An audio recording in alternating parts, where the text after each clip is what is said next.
घटना आप लोग को बताने जा रहा हूँ। पत्नी जो होती है जीवन भर साथ देती है और जान आफत में पड़ जाए तो प्रेमिका बचाती है। बहुत बढ़िया। प्रेमिका ही पत्नी से मरवाती है फिर।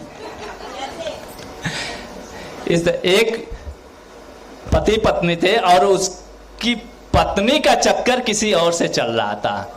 जब वो दुकान पे जा रहा है तो पीछे से कोई आदमी उसके घर में घुस जा रहा है। रोज पकड़ नहीं पा रहा है कि कौन है। रोज प्रतिदिन पीछे से जाके देखे पत्नी उसको छुपा देती थी। प्रतिदिन छुपाते छुपाते एक दिन सोचा कि अपने घर में ही आग लगा दूं, वो अंदर मर जाएगा।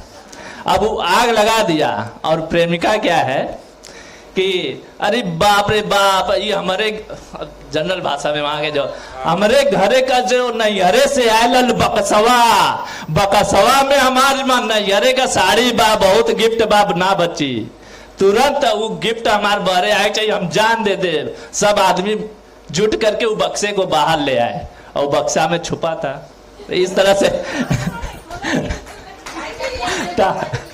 तो प्रेमिका बचाती। इसी तरह पौराणिक कथा में भी प्रेमिका बचाती है। नीरज अपनी कहानी सुनाती है। ये बच के निकल आए थे ना। नहीं, ये बच के निकले थे।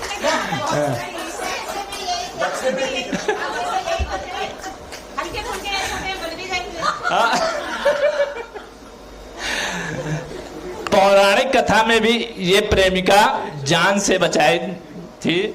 जो आप जान रहे शुक्राचार्य की बेटी देववानी और महर्षि बृहस्पति की पुत्र कच्छ, जो कि शुक्राचार्य के पास शिक्षा ग्रहण करने गए थे।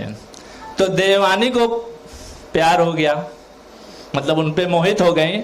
लेकिन वो कच्छ जो थे बृहस्पति के पुत्र, वो भी अब यहाँ प्रेमी प्रेमिका वाली बात होगी।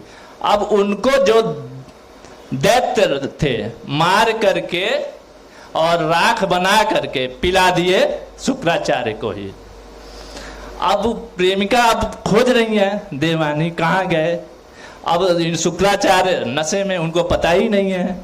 तो वो संजीवनी मंत्र जानते थे। तो अब वो आवाहन किए संजीवनी मंत्र का, तो वो पेट में मदिरा में डाल करके दैत्य पिला दिए शुक्राचार्य को पेट में। तो अब हमको चाहिए, शुक्राचार्य अपने पिताजी से कह रहे हैं कि हमको चाहिए, ये ही चाहिए। अब कच्छ को मंत्र